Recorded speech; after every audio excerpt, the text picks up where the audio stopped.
So now I'm going to introduce the speaker of today, Maria del Mar Rubio Diaz. So she did her bachelor in Tenerife about gamma ray burst, and then she did her master in Madrid. She was working on stellar winds in young massive stars in infrared wavelengths, and then she got her PhD in 2021, supervised by Francisco Najaro. On multi-wavelength view of stellar evolution in massive star, re-examining the upper mass limit and constraining the mass loss rate. She has several publications related to either planetary nebula, but also massive stars. She works on multi-wavelength analysis, both spectroscopy and photometry. And then she has many collaboration. Yeah, and currently she works in collaboration with the Massive Star Group in Madrid, notably, but also in Liège and other institutes. And I think it's all. So today she is gonna give the 5th lecture about numerical codes and calibration. So Maria, if you are ready, then the floor is yours. Okay, so thank you, Sophie. And welcome to the fifth talk of the IAU seminars on massive stars, numerical codes and calibrations. Well, this work was supervised by Eva Goldberg and Corinne Charbonnel. First of all, I want to thank you to Eva Goldberg, not only for providing me with all the literature I needed for this talk, but also for the very interesting discussion on stellar evolution and the practical example. I learned a lot, so thank you very much for that. So now let's get some fun. So through the lecture of this seminar, we have been seeing the physics that describe the internal structure of the stars, in particular for massive stars, how it changes with the time and how it is affected by different physical phenomena such as rotational or magnetic field. How the stellar structure theory for single stars can help us to interpret our observation and improve our knowledge about massive stars has been usually the work of numerical codes. In particular, in our case we are talking about evolutionary code. So in the next 45 minutes, I will provide you with a description of the basic ingredients that we will need for building a evolutionary code. Since evolutionary code are based in theory, we will need perform some calibrations. Also, we have to take a look to the uncertainties. And finally, I will present you some examples of the application of evolutionary models in our fields. So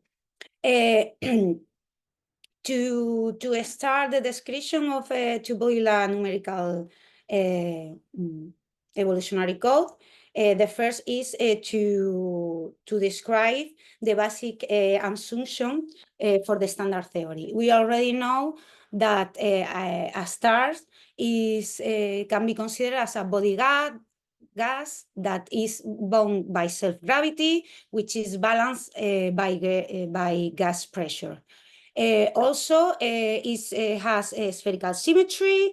We also assume that the chemical composition is homogeneous and that the star is in hydrostatic and thermal equilibrium.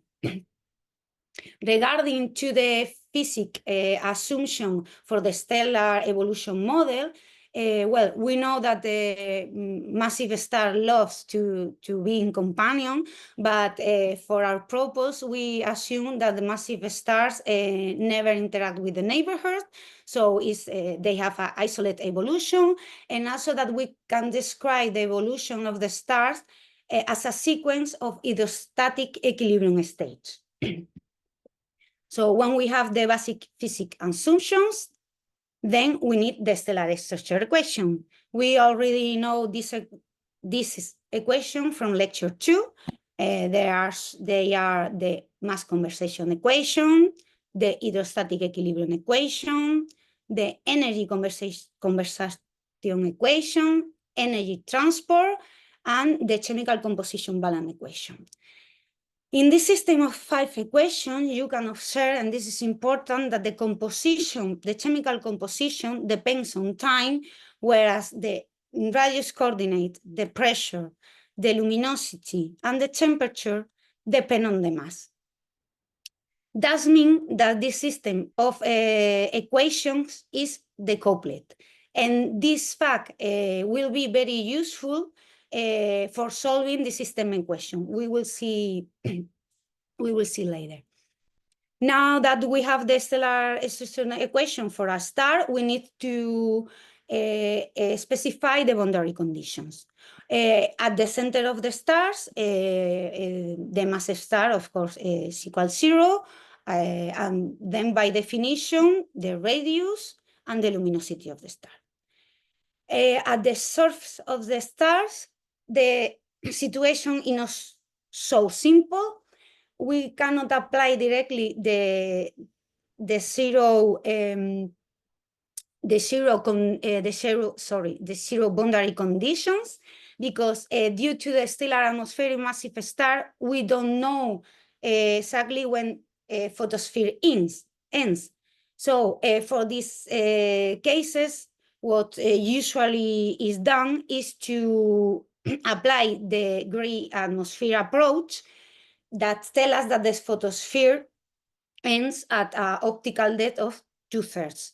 And these conditions, it means that both the photosphere temperature and the photosphere luminosity are equivalent to the effective temperature and the luminosity of the stars. The next ingredient that we need for our evolutionary code are the equations that describe the stage of the material in the interior of a star. Due to the computational cost, some of these quantities are provided by tables in most of the evolutionary codes. These quantities usually are the nuclear reaction rates, the energy production, the opacities, and also the equation of states. The equation of the states that related the pressure with the density and the temperature of the star can be adopt different forms, depending on if we are considering ideal gas, radiative gas pressure, etc.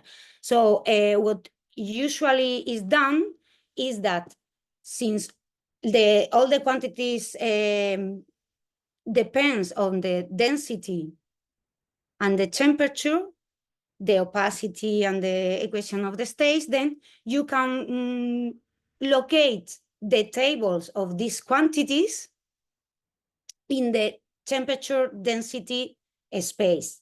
This helps us because depending of the states of the material in the interior of your star, the temperature and the density, then you can, for example, be here in the region of that you have to use the ideal gas or the heat that or the opacities. So depending of the conditions in temperature and density, then you can use the different tables which provide with important quantities for your evolutionary models. So zooming out at this point, we have the basic physics assumptions for a star.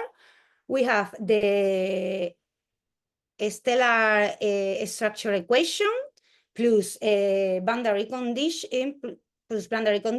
and the quantities that are provided in tables as input in the evolutionary models.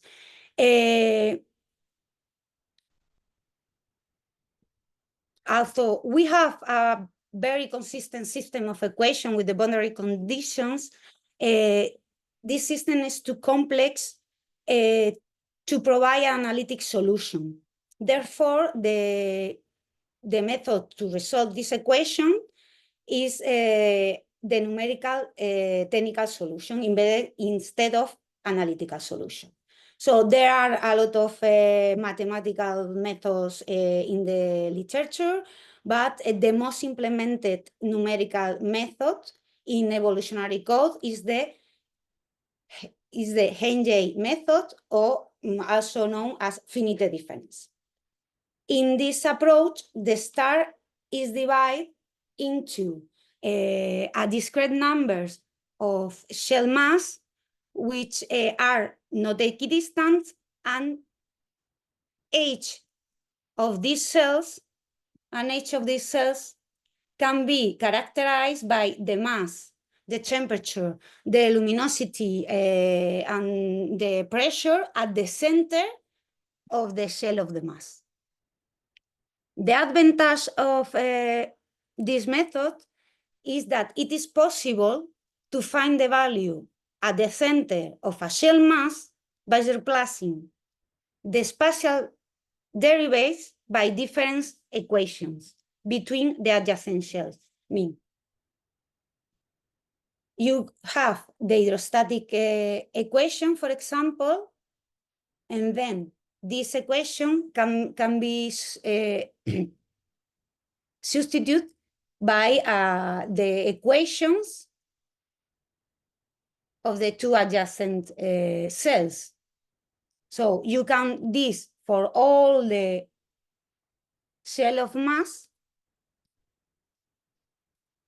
in your stellar interior, and this creates a system of equation that, together with the boundary condition, it will algebraic system of equations. And we already know that this system can be solved and produce a model, a stellar model. So for a given time, you can obtain the density, the opacity, temperature, etc. So with this method, we obtain the solution of a stellar structure for a given time, for example, for an initial time equals 0, but we don't know how this change or how to resolve this depending on the time. Now, as you remember, we see that the chemical composition of the star depends on time. So it could be possible to implement the resolution of the stellar structure in space and in time in a simple implementation. The first step will be for initial compositions, initial mass and abundances. So with this initial stage of your stars, you can estimate which of the at which region of the temperature density plane are you located, and then to obtain the quantities that you need to describe your initial conditions. So with this quantity, you have the basic information for the next step, that it will be to solve the structure equation using, for example, the Henge method that we have already seen. Then you obtain a model for a given time. Since we want to know the evolution of this model, what we have to do is to increase the time. Basically, what we are doing is to apply a time step. Once you apply this time step, you can calculate how the chemical composition of the star changes for this new time. And with this new chemical composition and your previous stellar model, then you can return to step 2 and start again with the cycles and obtain a stellar model every time that you apply a 10 step.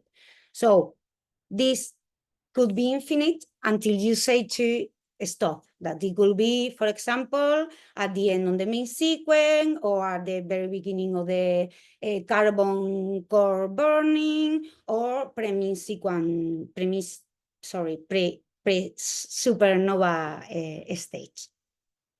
So what we have then is the physical assumption, the differential equation describing the stellar structure, boundary conditions, equation describing the state of the material, numerical methods, and implementation, you can build in evolutionary code and obtain stellar models which describe the evolution of the star with the time. I hope that with this overview of the basic ingredients, instead of you see the evolutionary code as a black box, you see as gray. Evolutionary code for massive star, there are several of them in the literature. Not all of them are specifically developed for massive star, but they include the physical conditions that you needed to trade them. You have Franek, Garcet, Janek, Kepler, Mesa, Parsec, Stern, or Jerek. More or less, most of them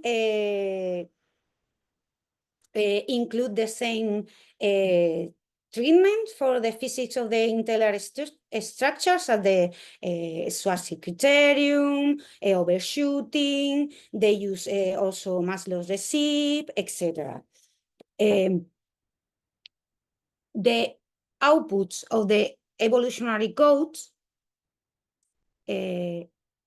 are very extensive. They usually come in tables where you can find a lot of parameters, such as all the abundances, the density, temperature at the center, at the surface, and how it evolves with the time.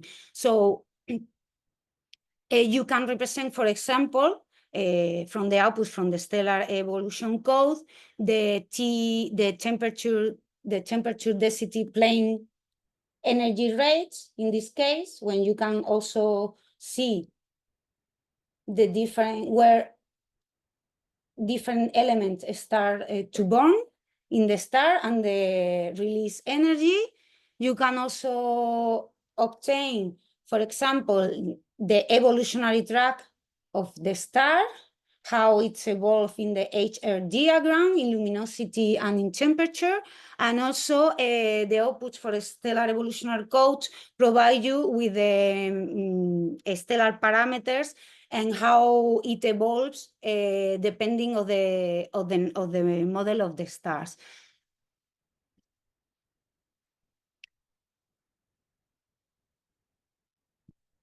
So here you can see an example produced by Mesa for a 15 solar mass star that end at helium depletion phase. So here you can see at the same time how the chemical composition change, how the internal structure change, and how you can relate this with the evolutionary track in the HS there diagram. So we have now evolutionary code and the outputs, but all of this is theoretical. So we may want to wonder, are stellar structure evolutionary models a proper basis for our understanding of a star? Do compute models reproduce k-observational constraints? Let's start to talk about calibrations. First, I want to show you an interesting work performed by Gros in 2040.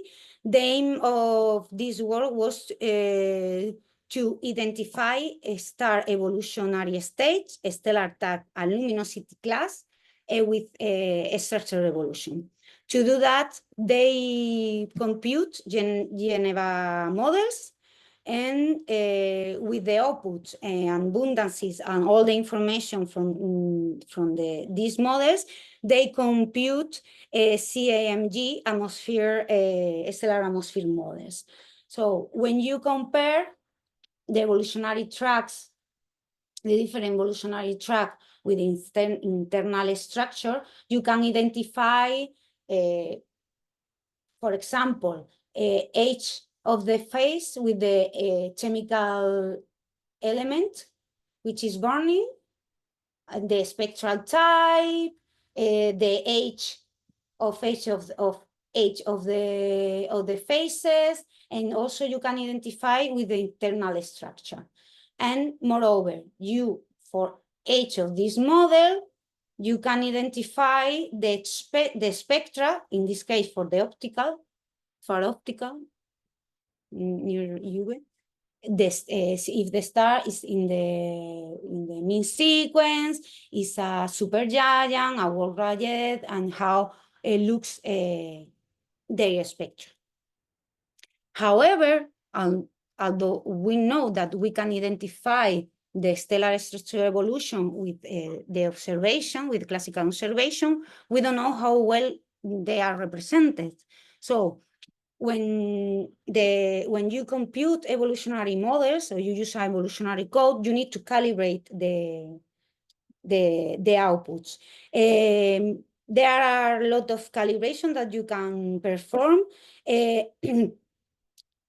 Some of them are that, for example, one solar mass model, a solar metallicity, of course, has to reproduce the observation of the sun. Also, the internal rotation profile of the sun has to be reproduced by observational asteroseismology. Also, the observed surface abundances, you need to check that the chemical production, that the chemical composition at the surface of your star in the theoretical models corresponds with the observer ones, and also the extent of main sequence is a classical calibration. If one of the most methods using when you are working in massive star evolutions, and of course also the radio blue to red supergiants observer. As I say, there are a lot of calibration that you can perform. In the next slides, I'm going to show you an example of how to calibrate the extent how to calibrate your models using the extent of the main sequence. If you are interested in check more calibrations, I recommend this page. This was created by Dr. Frank Times, and you can find a lot of examples of different kind of calibration. For the extension on the main sequence, I'm going to show you the work done by Schossmeyer in 2019. They run a MESA model, which range from 9 to 100 solar masses. They run the model until the end of a helium burning phase, and testing different parameters for semi-convection and convection. What they want to know is that if these models reproduce the observed repopulation in the small Magellanic clouds. What they found is that theoretically, when in the HR diagram, when you compare the extent of the main sequence depend of the semi-convection and overshooting parameters, and also rotation, the terminal H main sequence are insensitive to the semi-convection factor. The overshooting factor has major impact on terminal H main sequence lines. but for only for rotational velocity lower than 300 kilometers per second.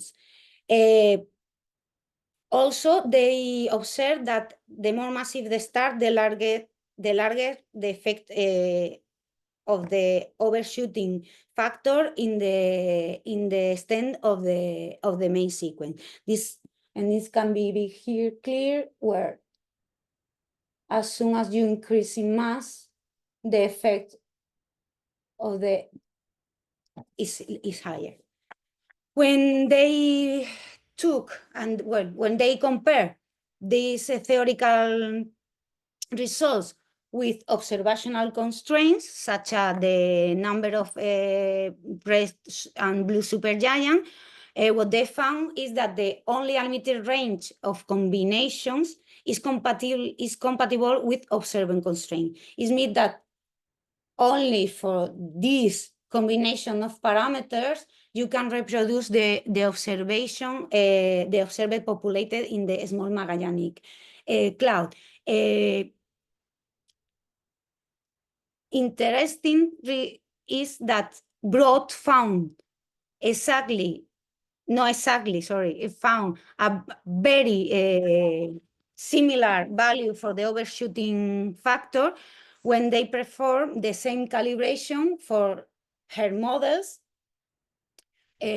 also in the Small Magellanic Cloud. So she derived an overshooting value of 0.335, and the value for the Schottenmeyer is between 0.2 and 0.35. So it seems that the overshooting factor in the Small Magellanic Cloud seems pretty consistent. A similar experiment was performed by Castro in 2040, but this time was for a sample of a galactic star. In this case, what they did was to compare the probability density distribution in the spectral HR diagram for a sample of 575 galactic star, and compare with two grids of different evolutionary models, Broad and Ekstrom. Broad was calculated using Bond evolutionary code and Ekstrom GenEq. So what you can observe here is that in orange and in blue, you can see the model grid for these two authors. The dashed lines in color, in orange and in blue, represent the zero main sequence, the zero H main sequence, and the terminal H main sequence fitted by the evolutionary models. Whereas in black dashed line, what you can observe is the zero H main sequence and the terminal H main sequence, but this time is fitted, is defined by the observation. So from these comparisons, you can see that for main sequence, zero H main sequence, the speed of the very massive stars, both grid of models reproduce quite well the observations. However, for the terminal H main sequence, this is not happening. Neither of the two grid of models is able to observe, to reproduce the observation. So it is not clear what is going on here. The authors suggest that it could be due to that the convective core overshooting may be mass dependent. This has to be confirmed, but as we see for the SMC, other authors found some similar dependence of the overshooting with the mass. So it is clear that there are several uncertainties in our evolutionary code. The uncertainties that can affect evolutionary codes can have computational nature or observational nature. For computational nature, we are talking about, for example, that the uncertainty when you use 1D models implementation instead of 3D models implementations, for example. Also, the numerical mode that you are using for solve your structural equation, the temporal, spatial, and mass resolution is mean the time step and the fraction of stellar mass that are in a shell mass. Of course, there are most source of uncertainties related to computational, but here I only show you some of them. For observational uncertainties, of course, we have observation biases. We know that some of the evolutionary stage of massive stars, they cannot be observed, and most of the stars at any metallicity are in mean sequence because they are the most abundancy and because the lifetime in this stage is the largest. Also, the uncertainties come from the stellar parameters estimates. If your estimates based on observation are not accurately, then this uncertainty goes to the evolutionary model too. And also there are sources of uncertainty when we use the observation to fit some factor that influence in the evolution. This is, for example, the case of mixing, the factor of overshooting. And of course, also, which is a very important source of uncertainty, is the mass loss rate receipts. And again, there are many sources of uncertainties. Here, I only want to show you some example of resolution mass, the importance of resolution mass, and the importance of the parameters fitted ad hoc. For the resolution mass, I'm going to present you the work that done by Farmer and collaborator in 2006. They compute non-rotating solar abundances pre-main sequence Meson models for a range of stellar masses between 15 and 30 solar masses. And they change the number of isotopes in the nuclear reaction networks and the mass resolution to study which of these parameters can influence more in the convergence of your stellar models. In this case, what they found is that up to the carbon burning, the resolution mass has large impact on variation of the models that the nuclear reaction network. Indeed, depending on the resolution mass, you can see here in this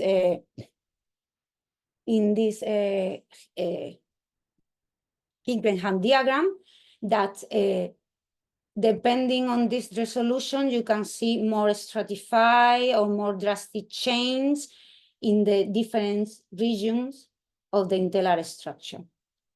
Also, what they found is that the minimum resolution for the convergence of the models at the point when they arrive to the helium core burning, it has to be 0.01 solar masses.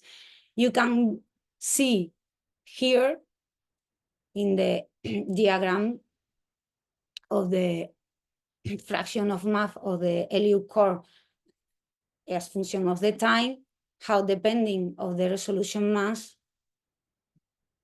your model converges, and then you are not losing information in your stellar model computation. Regarding to the missing process, a very interesting work is performed by Pedersen in 2021. In this work, they estimate the internal missing rotation, the internal mixing of rotating star using asteroseismology observation of a sampler of 26 rotating stars. And they compare the core to surf mixing profile okay,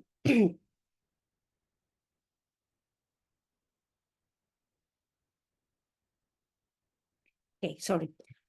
They compare the core to surf missing profile for different grids of a stellar model. They compute some grid using the overshooting parameter factor, and the other one using the convective penetration factor. In this case, what they found was that the models that best fit the asteroseismology observations are those with a stratified mixing profile. I reproduce the asteroseismology of observational stars. This effect is now detected by classical observation, where the overshooting factor is more or less quite well determined by estimated the fitting of the extended of the main sequence. Therefore, it seems that there are some open questions about the missing process. So still there are a lot of work to do regarding this issue. Finally, I will present you some practical application of the evolution code. There are two main use of evolutionary code. First of all is to use the available evolutionary code. Not all the code are available. For example, MESA is available and very useful. It's very flexible. And with using an evolutionary code, you can study the effects of the change in the physical conditions of the star.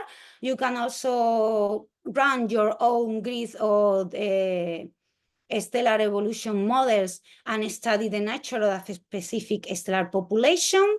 And of course, you can want just to model the evolution for a specific star, and then try to determine the stellar structure of your object. The other way to use the evolutionary codes is to take the release grid of evolutionary track.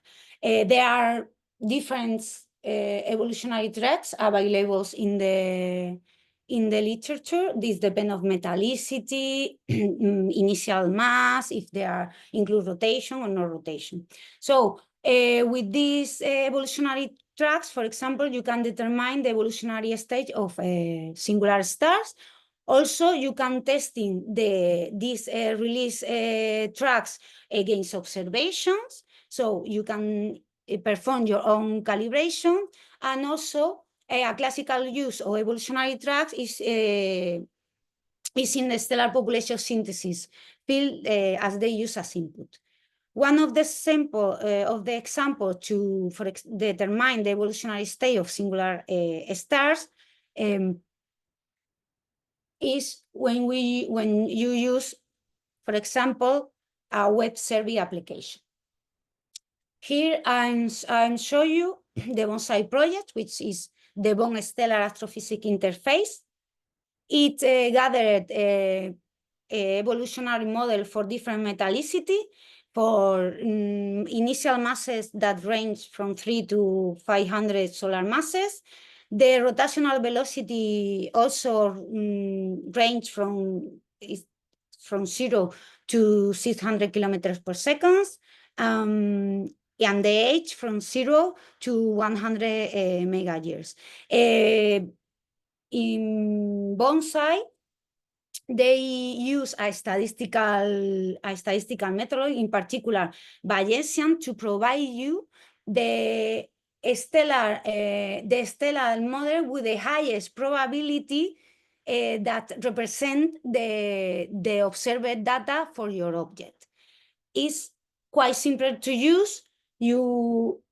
Once you go to the web page, you choose the evolutionary tracks for the different metallicities. You choose also the observable input that you can provide to the program. You can, and the error, the luminosity, temperature, rotational, abundances. You can choose also the initial mass function, if you can choose between flat, Gauss, etc., and also for the velocity. And finally, you send your project to the web page, and it provides you with the model, the stellar model, with the highest probability to reproduce your observables. One example of bonsai is, for example, that provided by Schneider in 2040. In a first step, he compared in the HR diagram the position regarding to the evolutionary tracks from the Small Magellanic Cloud.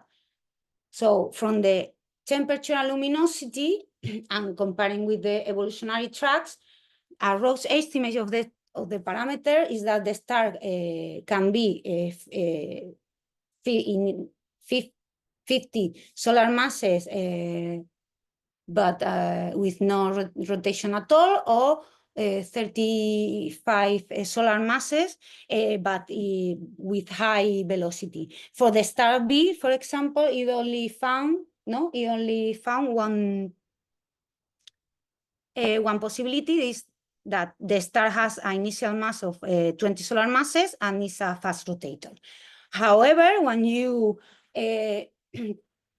use bonsai and you introduce in the input parameters the velocity distribution and the helium abundances, then what you obtain is that you are providing more constraint at the beginning, and then for all the possibilities of the models, but bonsai provide you with the most likely stellar model compatible with the stellar parameters and the constraint that you provide to bonsai. For the star B, in this case, you can test, indeed you can test this in bonsai, that when you use the same constraints, the velocity and the helium fraction for this temperature and luminosity for the star B, in this case, what happened is that in the space of parameters, there are no solutions. So what bonsai is telling you is that the attempt stellar model cannot be reproduced the observables of the star. So when you constrain the temperature and the luminosity with the helium fraction, there are no model that can be reproduce this observation. So at this point, if this happens to you, you can do two things. Once, or go back to the models and think that they are wrong, and you have to, and there's something that that you have to change in the models, or that your estimates based on observations are not reliable or are not enough accurately, and then you have to redone your observations or apply a better constraint for your stellar parameters. So in resume, from the HR diagram, when you only use the luminosity and temperature and compare with evolutionary model, you can obtain different values for your stars, the initial mass and the initial velocity rotational. But when you apply the constraint I use, for example, Bonsai, what it's telling you is that the most likely model is for an initial mass of 39 solar masses and for 400 kilometers per second. Whereas for the starbit, what happened is that there is no stellar model that can reproduce these stellar parameters. So the observation constraints to a stellar model are very important, and not only you can use effective temperature and luminosity, since you need to break the degeneracy provided by in the stellar model. This was an example using Bonsai, but there are another web page service, which is Parsec, and it's quite a little different, but it's also very useful. So in summary, we see a description of the basic ingredients to build an evolutionary code, the differential equation, the tables, the boundary condition, the numerical methods, and the implementation. We also see some examples for the calibrations. We see that one of the most used calibration in massive star, which is the extension of the main sequence. Also, we also see how to define the overshooting factor, the mixing process by observational constraints. And of course, we see that there are different sorts of uncertainties, and that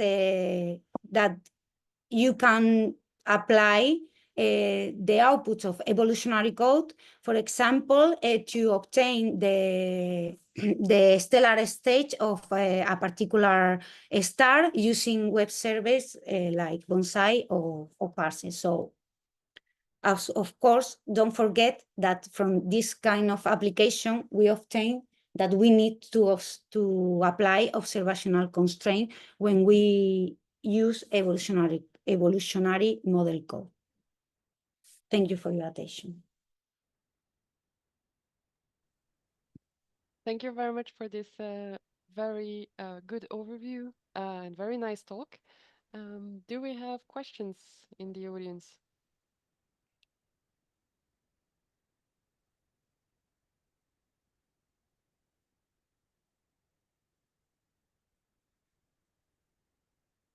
No questions? You can raise your hand or write in the chat as usual.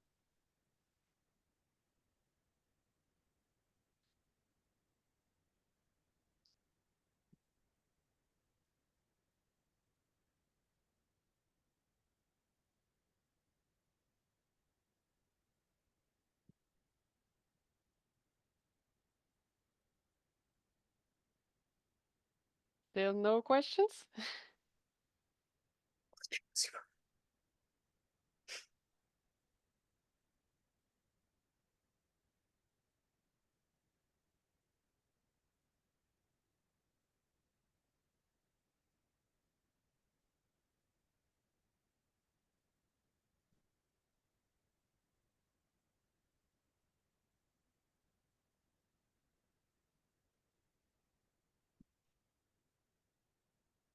Well, then I guess we can thank the speaker again.